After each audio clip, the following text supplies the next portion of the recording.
Hello students, हम लोग पढ़ रहे थे स्विट्जरलैंड के संविधान की विशेषताएं, जिसकी हमने काफी कुछ जानकारी हासिल कर ली थी कि जिस प्रकार से अन्य संविधान अपनी अपनी विशेष विशिष्टताओं के कारण विश्व में अपनी पहचान बनाए हुए हैं, वहीं स्विट्जरलैंड का संविधान एक अनोखा या अनोखी संवैधानिक व्यवस्था है। उसके बारे में हम काफी कुछ पढ़ चुके हैं और ये अनूठी जो व्यवस्थाएं हैं, अनोखी व्यवस्थाएं हैं, उसी को अब हम आगे बढ़ाते हैं विशेषताओं के रूप में। 6 विशेषताएं हम लोग पढ़ चुके हैं और आज हम पढ़ रहे हैं 7वीं विशेषता। तो 7वीं विशेषता है स्विट्जरलैंड के संविधान की अनूठी कार्यपालिका। कार्यपालिका क्या होती है ये आप लोग जानते हैं कि राष्ट्रपति, प्रधानमंत्री और जितने भी बड़े बड़े पद होते हैं, जो मंत्रिमंडल जो होता है, वह कार्यपालिका कहलाती है। लेकिन राष्ट्रपति संसद के प्रत्येक सदन में, प्रत्येक कार्यवाही में शामिल होता है और प्रधानमंत्री भी शामिल होता है। यह हमारे यहाँ व्यवस्था है। लेकिन सर्वोच्च पदाधिकारी कौन है कार्यपालिका का? भारत के हिसाब से राष्ट्रपति है, लेकिन वो नाम मात्र का राष्ट्रपति है, ये भी हमको ज्ञात है। स्विट्जरलैंड के संविधान में एक विशिष्ट व्यवस्था है कि वहां की कार्यपालिका को क्या कहते हैं? संघीय कार्यपालिका। संघीय कार्यपालिका कहा जाता है या संघीय परिषद कहा जाता है। संघीय परिषद का अर्थ होता है कि यहाँ पर जो पदाधिकारी होते हैं, हमारे यहाँ तो एक ही राष्ट्रपति होता है, लेकिन स्विट्जरलैंड के संविधान में 7 राष्ट्रपति होते हैं। इन्हें कार्यपालिका अध्यक्ष के नाम से जाना जाता है और प्रत्येक कार्यपालिका अध्यक्ष 1-1 वर्ष तक अध्यक्ष रहता है और बाकी जो 6 होते हैं वो सामान्य अधिकारी के रूप में कार्य करते हैं। यानी राष्ट्रपति का जो कार्यकाल है वो 7 वर्ष का है और इस संघीय परिषद में 7 ही सदस्य होते हैं जो समान स्तर के होते हैं और समान रूप से कार्यवाहियों को पूर्ण करते हैं। लेकिन एक अध्यक्ष होता है, बाकी 6 सामान्य। और प्रत्येक हर वर्ष वहां की संघीय कार्यपालिका के अध्यक्ष का नाम बदलता जाता है और वही जो अभी अध्यक्ष है वो नेक्स्ट कौन होगा उसका नाम नामित करता है और फिर वो उस कार्य को पूर्ण करते हैं। तो इस प्रकार से स्विट्जरलैंड की कार्यपालिका कुछ विशेष प्रकार की है। ऐसी व्यवस्था विश्व के और किसी भी राष्ट्र में नहीं है, इसीलिए इसे कहा जाता है अनूठी कार्यपालिका। तो क्या विशेषता रही? अच्छे से याद कर लीजिए। संघीय परिषद कि यहाँ पर जो सर्वोच्च पदाधिकारी होता है, कार्यपालिका अध्यक्ष होता है, वो संघीय परिषद के रूप में कार्य करता है, जिसके 7 सदस्य होते हैं और प्रत्येक सदस्य 1-1 वर्ष तक अध्यक्ष के रूप में कार्य करता है और बाकी 6 उसके सहयोगी के रूप में कार्य करते हैं। राष्ट्रपति का शासनकाल 7 वर्ष होता है। स्विट्जरलैंड की कार्यपालिका को संघीय परिषद कहते हैं और स्विस कार्यपालिका में व्यवस्थापिका में दोनों सदनों द्वारा 7 सदस्यों से मिलकर यह संघीय परिषद बनती है कि संघीय परिषद में व्यवस्थापिका के सदस्य भी होते हैं और कार्यपालिका के सदस्य भी होते हैं और इन सब से मिलकर 7 सदस्यों से मिलकर यह संघीय परिषद बनती है, जिसमें सभी शक्तियां समान होती है तथा अध्यक्ष भी अन्य सदस्यों के समान स्तर का ही होता है। सभी सदस्य बारी बारी से 1-1 वर्ष के लिए अध्यक्ष पद पर कार्य करते हैं, जिनमें उत्तरदायित्व व स्थायित्व दोनों के ही गुण विद्यमान होते हैं। कार्यपालिका एक ओर व्यवस्थापिका के प्रति उत्तरदायी होती है और दूसरी ओर व्यवस्थापिका से हटाई भी जा सकती है। मंत्रीगण वेतनभोगी असैनिक सेवकों के समान कार्य करते हैं या यूं कहें कि आज्ञा का पालन करते हैं।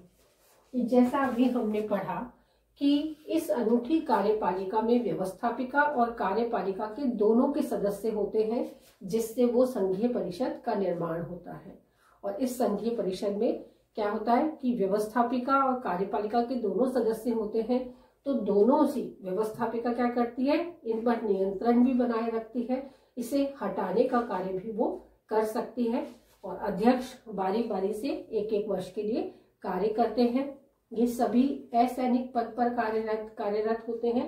ये कोई भी ऐसा कार्य नहीं करते जिससे स्विस कार्यपालिका में कहीं ना कहीं व्यवधान उत्पन्न हो। ये सभी अच्छे से अपना विशिष्ट कार्य योगदान देकर अपने राष्ट्र को ऊंचाइयों तक ले जाने का प्रयास करते हैं। अगली विशेषता है प्रत्यक्ष प्रजातंत्र। हम जानते हैं कि प्रजातंत्र ही विश्व की सर्वश्रेष्ठ राज्य व्यवस्था है, जिसे अधिकांश राष्ट्रों ने अपना लिया है, क्योंकि जनता का जो शासन है जनता के लिए वही सर्वमान्य होता है और इसीलिए इसे सर्वश्रेष्ठ शासन व्यवस्था का नाम दिया गया है। लेकिन स्विट्जरलैंड में ये प्रजातंत्र अन्य राष्ट्रों से भिन्न है। क्यों? क्योंकि वहां पर प्रत्यक्ष प्रजातंत्र का इसको नाम दिया गया है और इसका अर्थ ये है कि जनता इतनी जागरूक है, स्विट्जरलैंड की जनता इतनी काबिल और जागरूक होती है, अपने राष्ट्र के प्रति इतनी समर्पित होती है कि प्रजातंत्र का वास्तविक अर्थ वहां पर देखा जा सकता है। इसके कई सारे उदाहरण हैं जिससे हम पढ़ लेते हैं। पुस्तक में से किस रूप में समझाया गया है कि स्विट्जरलैंड के संविधान में जनता शासन में पूर्ण भागीदार बनती है। इसके निम्न कारण है। पहला कारण है प्रत्यक्ष प्रजातंत्र द्वारा और दूसरा है उपकरणों के माध्यम से। प्रत्यक्ष प्रजातंत्र का अर्थ होता है कि राजनीतिक कार्यों में सहभागिता निभाना और उपकरणों के माध्यम से उपकरण 5 उपकरण है वहां पर। उनमें से पहला उपकरण है लोक निर्णय, दूसरा है आख्यान, तीसरा है आरंभक, चौथा है प्रत्यावर्तन और पांचवा है प्रत्यक्ष लोकतांत्रिक पद्धतियां। और इन्हीं वजह से प्रत्यक्ष प्रजातंत्र के माध्यम से और उपकरणों के माध्यम से स्विट्जरलैंड की जनता अधिक जागरूक और अधिक सक्रियता का प्रदर्शन करती है। इसीलिए वहां के संविधान की इस व्यवस्था को प्रत्यक्ष प्रजातंत्र का नाम दिया गया है। अगला है अनूठी संसदीय व्यवस्था। अनूठी संसदीय व्यवस्था का अर्थ ये है कि हमने पढ़ा है कि या तो संसदात्मक शासन व्यवस्था होगी या फिर अध्यक्षात्मक शासन व्यवस्था होगी, लेकिन स्विट्जरलैंड के संविधान की ये विशिष्ट विशेषता है कि न तो इसने पूर्ण रूप से संसदात्मक शासन व्यवस्था को अपना रखा है और न ही पूर्ण रूप से अध्यक्षात्मक शासन व्यवस्था को अपना रखा है, बल्कि इस व्यवस्था में दोनों का ही मिश्रित रूप देखा गया है और इसीलिए इसे अनूठी संसदीय व्यवस्था कहा जाता है। स्विट्जरलैंड में न तो पूर्ण रूप से अध्यक्षात्मक शासन व्यवस्था को अपनाया गया है और न ही संसदात्मक शासन व्यवस्था को, बल्कि यहाँ मिश्रित संसदीय व्यवस्था को अपनाया गया है, जो इस प्रकार है। जैसे शासन का प्रमुख राजा भी है और प्रधानमंत्री भी, वह नाम मात्र का शासक भी है और शासन प्रमुख भी। जैसा हमको ज्ञात है कि शासन का प्रमुख यानी राष्ट्रपति कौन हुआ, एक अध्यक्ष हुआ, और प्रधानमंत्री जो उसके बाकी के साथी हैं वो प्रधानमंत्री है। तो उसमें से क्या हुआ कि वह नाम मात्र का शासक भी है और शासन प्रमुख भी, कि जब भी वो कोई निर्णय करता है तो अकेला नहीं करता है, बल्कि उसके जो समस्त साथी हैं उनके संग मिलकर वो कार्य करता है। अगला है स्विस कार्यपालिका संसद में से भी ली जाती है और संसदीय कार्यवाहियों में भाग भी लेती है और संसद के प्रति उत्तरदायी भी होती है। ये कार्यपालिका कैसे बनती है? जो संघीय कार्यपालिका की बात होती है वो संसद में से ली जाती है और ये सभी संसदीय कार्यवाहियों में भी भाग लेते हैं और ये सभी संसद के प्रति उत्तरदायी भी होते हैं। ये संसदात्मक शासन व्यवस्था का लक्षण है। जहां अध्यक्षात्मक शासन व्यवस्था भी है, किंतु सरकार के तीनों अंगों में पूर्ण शक्ति पृथक्करण नहीं है, बल्कि सामूहिक उत्तरदायित्व भी नहीं है, तथा सभी को स्वतंत्र मत देने का अधिकार है। हम जानते हैं कि विशिष्ट रूप से जब संसदीय शासन व्यवस्था होती है और अध्यक्षात्मक शासन व्यवस्था होती है तो उसमें शक्तियों का पृथक्करण पूर्ण रूप से होता है, लेकिन यहाँ पर ऐसी व्यवस्था नहीं है। पूर्ण रूप से शक्तियों का पृथक्करण नहीं है, लेकिन सबको स्वतंत्र मत देने का अधिकार है। अगला पढ़ते हैं उदारवादी दर्शन की स्पष्ट छाप, कि जब जब राष्ट्र ने स्वयं अपने नागरिकों को इतनी उदारता बरती है या इतनी अधिक सुविधाएं प्रदान की है जिससे उनका जीवन बहुत ही बेहतर और आसान हो गया है, तो उसे हम कहते हैं उदारवाद। कि इस उदारवाद ने क्या किया है, स्विट्जरलैंड के नागरिकों को विशेष सहायता देकर उस दर्शन की स्पष्ट झलक जो है वो यहाँ के संविधान में हमें दिखाई देती है। तो वो कौन कौन से उदारवादी दर्शन है जो हमें स्विट्जरलैंड के संविधान में दिखाई देते हैं, उसे हम पढ़ लेते हैं। कि स्विट्जरलैंड के अंदर, स्विट्जरलैंड में नागरिकों को विचार, अभिव्यक्ति, धर्म, संगठन, प्रतिवेदन आदि में विशिष्ट स्वतंत्रताएं प्रदान की गई है और ये स्वतंत्रताएं सारी की सारी उदारवादी दर्शन के बेहद करीब हैं।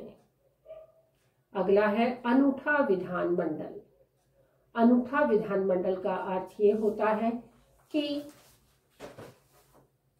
विधानमंडल भी द्विसदनात्मक है और वो भारत के समान ही लोकसभा और राज्यसभा जैसे होते हैं।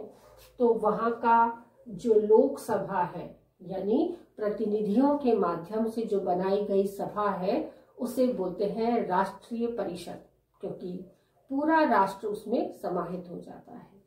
और दूसरा है राज्य परिषद। राज्य परिषद राज्यों की परिषद है जिसमें राज्यों के प्रतिनिधि कार्य करते हैं। तो ये भी एक अनूठा व्यवस्था है वहां की, कि राष्ट्रीय परिषद में जनता के निर्वाचित सदस्य होते हैं जिसे भारत की लोकसभा से उसकी तुलना कर सकते हैं, और राज्य परिषद भारत की राज्यसभा के समान होती है जिसमें कैंटनों के प्रतिनिधि कार्य करते हैं। तो ये कैंटनों के प्रतिनिधि जो होते हैं, जैसा हमको ज्ञात है कि भारत में तो केंद्र और राज्य होता है, लेकिन स्विट्जरलैंड में क्या होता है कि अर्ध कैंटन, कैंटन और पूर्ण कैंटन, इन तीनों में वो बटा हुआ है। तो वहां की जो विधानमंडल है वो भी अपनी विशिष्टता लिए हुए है। अगली विशेषता 12 नंबर की विशेषता है धर्मनिरपेक्षता। ये भारत की धर्मनिरपेक्षता की ही काफी करीब है कि किस प्रकार से राष्ट्र जो है वो किसी भी धर्म को स्वीकार नहीं करेगा, या राष्ट्र का कोई धर्म नहीं है, वो सभी धर्मों को समान रूप से सम्मान देगा। ऐसी व्यवस्था भारत में भी है और यही व्यवस्था स्विट्जरलैंड में भी है कि वहां पर धर्मनिरपेक्षता को पूर्णतः अपनाया गया है। स्विट्जरलैंड का अपना कोई धर्म नहीं है और सभी धर्मों को वो समान रूप से सम्मान देता है।